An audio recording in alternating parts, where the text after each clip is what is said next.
மாண்புமிகு முதல்வர் ஓ பன்னீர்செல்வம் அவர்களை சசிகலா கும்பல் அவர்களுடைய குடும்பத்தினர் மிரட்டி அவரிடம் வலுக்கட்டாயமாக ராஜினாமா கடிதத்தை வாங்கியிருப்பதை நாட்டு மக்கள் அறிந்து இதுபோல்தான் அம்மாவுடைய மரணத்திலும் நிகழ்ந்திருக்கும் என்று ஐயுறக்கூடிய வகையிலே மக்கள் தங்களுடைய கண்டனத்தை தெரிவித்து வருகிறார்கள். இந்த சூழ்நிலையிலே இன்றைக்கு என்ன அந்த சதிகார கூட்டம் நினைக்கிறது என்று சொன்னால், பொதுமக்களை அச்சுறுத்தி அடியாட்களை வைத்து மிரட்டி அடித்து உதைத்து பணிய வைக்கலாம் என்று நினைக்கிறார்கள்.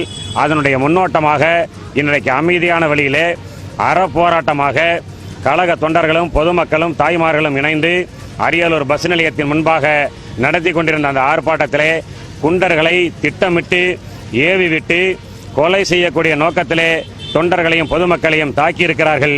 இதை வன்மையாக கண்டிக்கிறேன். இதை அங்கே கூடி நின்று வேடிக்கை பார்த்து அந்த கண்டன ஆர்ப்பாட்டத்தை ஆதரித்துக் கொண்டிருந்த ஆயிரக்கணக்கான மக்களே அந்த அராஜக கும்பல் நடத்திய அராஜக நாடகத்திற்கு சாட்சி என்று கூறிக்கொள்கிறேன். மேலும் செய்திகளை உடனுக்குடன் அறிந்து கொள்ள சற்று முன்னுடன் இணைந்திருங்கள்.